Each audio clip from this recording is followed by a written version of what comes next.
రాయలసీమకు జలహారతి ఇవ్వడానికి వెళ్ళినటువంటి నారా చంద్రబాబు నాయుడు గారు మాట్లాడినటువంటి మాటలు ఇప్పుడు సోషల్ మీడియాలో సంచలనంగా ఎందుకు మారాయి? అసలు ఆయన మాట్లాడినటువంటి మాటలేంటి? యువతకు ఇచ్చినటువంటి సూచనలేంటి?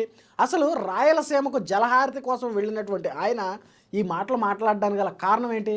ఇలాంటి ఎన్నో విషయాలను మనం ఇప్పుడు ఈ వీడియోలో తెలుసుకుందాం. హాయ్, హలో, నమస్తే, welcome to Andhra Chronicles, the new age Telugu news channel.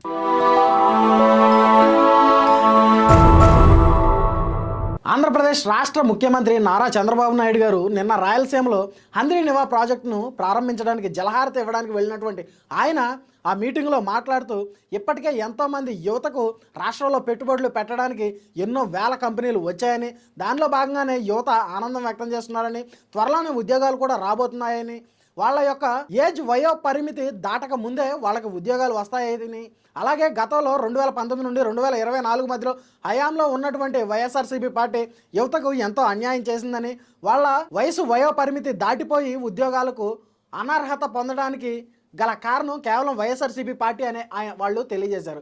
అయితే దీనిలో భాగంగానే ఎంతోమంది యువకులు ఆయన మీద హర్షం వ్యక్తం చేస్తూ నారా చంద్రబాబు నాయుడు గారు మాట్లాడినటువంటి మాటల మీద హర్షం వ్యక్తం చేస్తున్నారు. అయితే యువతకు ఆయన ఇచ్చినటువంటి సూచనలు ఏవైతే ఉన్నాయో దానిలో భాగంగానే ఇప్పుడు ఈ సంచలన వ్యాఖ్యలు సోషల్ మీడియాలో వైరల్గా మారాయి.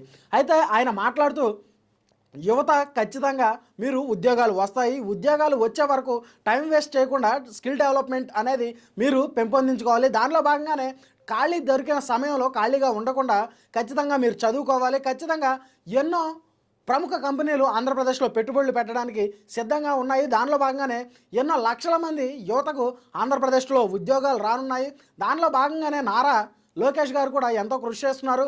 మొన్న రీసెంట్గా మనం వీడియోలో చెప్పుకున్నట్టు ఏరోస్పేస్ ఇండస్ట్రీస్ కూడా ఆంధ్రప్రదేశ్లో రానున్నట్లు తెలియజేశారు.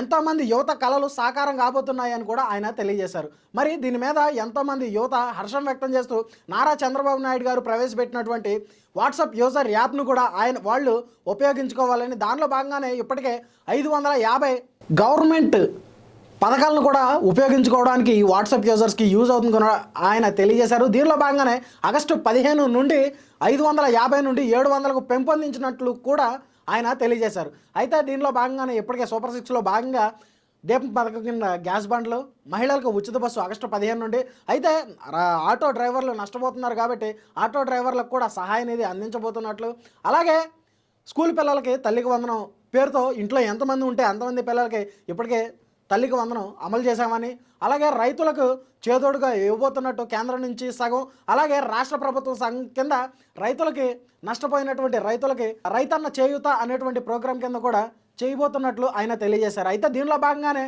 గత ప్రభుత్వం అయినటువంటి వైసీపీ గతంలో కనీసం ఈ హంద్రీనివా ప్రాజెక్టును కనీసం కన్నెత్తి కూడా చూడలేదని, దీనిలో భాగంగానే రాయలసీమ ప్రజలకు వైఎస్ జగన్మోహన్ రెడ్డి ఎంతో అన్యాయం చేశారని, అలాగే ఇప్పుడు మనం చూసుకున్నట్లయితే ఆంధ్రప్రదేశ్లో వైఎస్ జగన్మోహన్ రెడ్డి గారు రాక్షస బిహేవియర్ను చేస్తున్నారని, దానిలో భాగంగానే చిత్తూరులో జరిగినటువంటి సంఘటనను ఉదాహరణగా తీసుకుని ఆయన తెలియజేశారు. అలాగే చిత్తూరులో ఆయన నాయకుడు ఎవరైతే ఉన్నారో ఆయనే 6 ట్రాక్టర్లను ఏర్పాటు చేసి అక్కడే పారబోయించి తొక్కేసి అదిగో రైతులకు నష్టం జరిగిందని చెప్పే అబద్ధపు ప్రచారం, ఫేక్ ప్రచారం చేసే ప్రయత్నం చేశారు వైఎస్ జగన్మోహన్ రెడ్డి గారు అని కూడా ఆయన తెలియజేశారు. మరి ఇలాంటి అబద్ధపు ప్రచారాలు చేస్తున్న వైఎస్ జగన్మోహన్ రెడ్డి గారికి ప్రజలు బుద్ధి చెప్పి ఇప్పటికే 11 సీట్లకు అంకితం చేసినా కానీ ఇంకా ఆయనకి బుద్ధి రాలేదని, దీనిలో భాగంగానే 2029లో మరలా కూటమి ప్రభుత్వమే అధికారంలోకి వచ్చుద్ది, అప్పుడు ఈ 11 సీట్లు కూడా వైఎస్ జగన్మోహన్ రెడ్డి గారికి ఉండవు, అప్పుడు ఆయన మూలన కూర్చుంటాడని కూడా చెప్పారు. దీనిలో భాగంగానే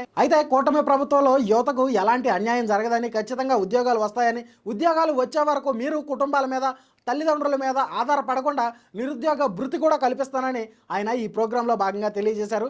ఇప్పటికే నారా లోకేష్ గారు, పవన్ కళ్యాణ్ గారి సహకారంతో గ్రామాల్లోనూ, ఉద్యోగాల్లోనూ, అలాగే రాష్ట్రాభివృద్ధిలోనూ ముందుకు నడుస్తున్నటువంటి రాష్ట్రం ఇప్పుడు నారా చంద్రబాబు నాయుడు గారు విదేశాలకు వెళ్ళి అక్కడి నుండి కూడా పెట్టుబడులు తీసుకొచ్చి ఆంధ్రప్రదేశ్ను అభివృద్ధి పదంలో నడిపించే విధంగా ప్లాన్ చేసినట్లు కూడా ఆయన తెలియజేశారు.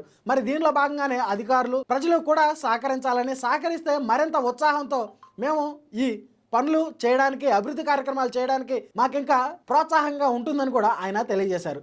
మరి యువతకు ఆయన ఇచ్చినటువంటి హితబోధ మీద ఎంతోమంది హర్షం వ్యక్తం చేస్తున్నారు. మరి ఆంధ్రప్రదేశ్ ముఖ్యమంత్రి నారా చంద్రబాబు నాయుడు గారు మాట్లాడినటువంటి మాటలపై మీ అభిప్రాయం ఏంటో కామెంట్ రూపంలో తెలియజేయండి. అలాగే ఇలాంటి political, current affairs, trending, breaking న్యూస్ల కోసం మన ఆంధ్ర క్రానికల్స్ ఛానల్ని ఇప్పుడే సబ్స్క్రైబ్ చేసుకుని నోటిఫికేషన్ ఆన్లో పెట్టుకోండి. మరి ఆంధ్రప్రదేశ్ను అభివృద్ధి పదవుల్లో నడిపిస్తున్నటువంటి కూటమి ప్రభుత్వం మీద మీ అభిప్రాయం ఏంటో కామెంట్ రూపంలో తెలియజేయండి. Thanks for watching. This is Rajesh signing off Andhra Chronicles, the new age Telugu news channel. Thank you.